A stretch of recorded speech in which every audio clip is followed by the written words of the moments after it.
Shalom saudara, salam sejahtera dalam kasih Tuhan kita Yesus Kristus. Kebenaran hari ini berjudul Harus Ada Usaha. Terkait dengan perubahan perilaku, Alkitab tidak pernah mengajarkan bahwa perilaku orang percaya dapat berubah secara ajaib, mistis, otomatis atau dengan sendirinya, dan bersifat kemujizatan.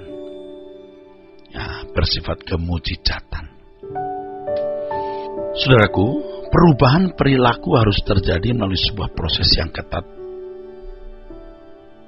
di alam kawasan materi atau lahiriah, paralel dengan kawasan rohani, saudara. Ini prinsip, ini hukum kehidupan. Jadi perubahan perilaku seseorang itu bukan secara ajaib, mistis, otomatis atau dengan sendirinya dan bersifat kemujizatan. Perubahan perilaku harus terjadi melalui sebuah proses yang ketat di alam kawasan materi atau lahiriah, paralel dengan kawasan rohani. Jadi dua kawasan yang berbeda ini sebenarnya paralel, saudara, atau sejajar, saudara. Sebagaimana proses pertumbuhan fisik adalah proses natural melalui perubahan atau pertumbuhan bertahap yang ketat, demikian pula dengan perubahan atau pertumbuhan rohani, yaitu moral atau etika atau manusia batiniah yang terkristal dalam perilakunya.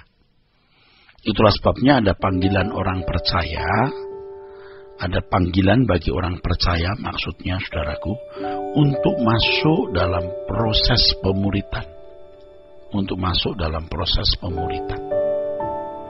Panggilan untuk dimuridkan guna mengalami perubahan atau pertumbuhan ini, suatu kemutlakan yang tidak boleh dihindari atau ditolak oleh orang percaya. Menolak proses ini berarti menolak keselamatan, saudara. Sebab keselamatan adalah usaha Tuhan mengembalikan manusia kepada rancangan Allah semula. Dalam hal ini nampak apakah seseorang benar-benar memiliki keselamatan sejak di bumi ini, yaitu melalui perilaku yang diubah semakin sempurna. Itu sangat kelihatan. Dalam hal ini nampak apakah seorang benar-benar memiliki keselamatan di bumi ini, yaitu melalui perilaku yang diubah semakin sempurna. Sangat kelihatan. Sangat kelihatan. Tidak bisa tidak. Akan terverifikasi lewat tindakan konkret, saudara-saudaraku. Ya. Sangat terverifikasi dalam tindakan konkret. Untuk hal ini tidak bisa tidak harus ada usaha individu guna perubahan atau pertumbuhan tersebut. Itu adalah usaha untuk memperoleh atau mengalami perubahan atau pertumbuhan ke arah yang lebih baik. Ke arah yang lebih baik maksudnya ke arah utuh, lengkap atau tidak kurang. Artinya diusahakan menjadi manusia seperti rancangan semula Allah. Berkeadaan tidak bercacat dan tidak bercela, artinya sudah dianggap cukup oleh Allah berdasarkan tuntutan atau porsi yang ditetapkan kepada masing-masing individu.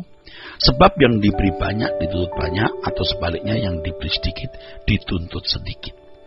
Nah, ini harus saya perjelas, saudaraku.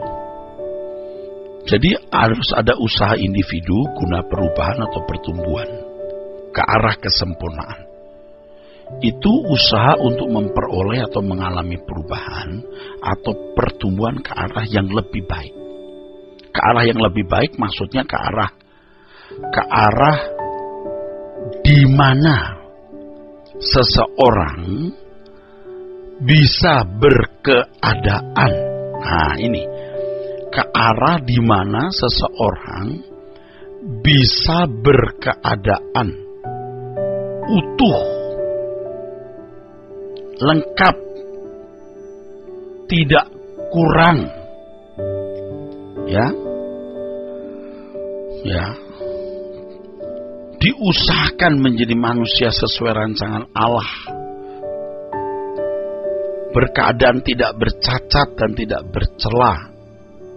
Artinya sudah dianggap cukup oleh Allah berdasarkan tuntutan atau porsi yang ditetapkan kepada masing-masing individu. Yang diberi banyak, dituntut banyak, yang diberi sedikit, dituntut sedikit. Sesuai dengan yang ditargetkan Allah kepada masing-masing individu.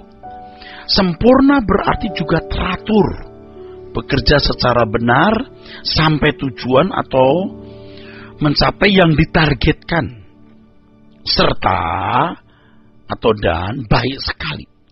Ini artinya sejak di dunia seseorang yang diproses untuk menjadi sempurna sudah dapat berfungsi sebagai anak-anak Allah yang menjadi terang dan garam dunia bagi sesamanya, menjadi berkat bagi sesamanya. Kehidupan seperti ini adalah kehidupan yang menyenangkan hati Allah. Ini yang menyenangkan hati Allah. Kehidupan kita sejak di bumi sudah menjadi berkat bagi sesama kita. Nah, kita mewakili Tuhan, saudara. Menjadi berkat gitu loh. Bukan hanya kepada sesama orang Kristen, semua orang. Oleh karena tatanan tersebut, maka tidak bisa tidak untuk berubah atau mengalami pertumbuhan harus ada usaha individu. Kita sebagai orang yang terpanggil untuk mengalami perubahan atau pertumbuhan ke arah Kristus atau semakin serupa dengan Yesus harus bersedia diubahkan. Untuk itu kita harus berusaha dengan segenap hidup. Memang hidup ini hanya untuk mengalami perubahan dan pertumbuhan menjadi manusia seperti yang dikehendaki oleh Allah, yang prototipe atau modelnya adalah Tuhan Yesus. Ini bukan usaha untuk mencari atau mencapai keselamatan dengan perbuatan baik, tetapi usaha untuk meresponi anugerah Allah dan menghargainya, yaitu memenuhi maksud keselamatan itu diberikan. Jadi usaha ini tidak merusak prinsip utama kekristenan, sola gratia, hanya oleh anugerah. Tidak merusak prinsip sola fide, hanya oleh iman. Usaha mengalami perubahan dan pertumbuhan adalah usaha untuk mengenapi sola scriptura, artinya hanya oleh firman. Firman tidak dapat dengan sendirinya tergores dalam pikiran kalau tidak dibaca, kalau tidak dipelajari. Maka harus diusahakan untuk dilakukan. Nah, ini kan tidak otomatis, harus berlangsung dalam proses yang setiap individu harus mengusahakan, saudara. Dengan keseriusan memahami logos, dengan keseriusan mengalami rema, jadi memahami secara kognitif logos dan mendengar suara Roh Kudus di dalam rema, maka seorang bertumbuh imannya. Sebagaimana kalau orang mau pintar, ya belajar, mau sehat, ya berolahraga. Demikian pula kalau orang mau bertumbuh, harus berjuang dalam pertumbuhan itu. Dan banyak ayat dalam Alkitab yang menunjukkan bahwa manusia harus berusaha, harus ada ketekunan. Karena ketekunan membawa seorang kepada kesempurnaan. Begitu Yakobus 1 ayat 14. Tuhan Yesus sendiri menyatakan, tetapi orang yang bertahan sampai pada kesudahannya akan selamat. Kata bertahan di situ, hupomone, sama dengan kata bertekun dalam kitab Yakobus. Kalau mau sempurna, bertekun. Kalau mau selamat sampai akhir, bertahan atau bertekun. Jelas ini. Ini berarti penurutan yang sempurna kepada Allah, seperti yang dijalani oleh Tuhan Yesus, harus dihasilkan dari ketekunan. Tanpa ketekunan, tidak mungkin orang bisa mencapai kesempurnaan. Tuhan memberkati saudara-saudara sekalian. Sola Gratia.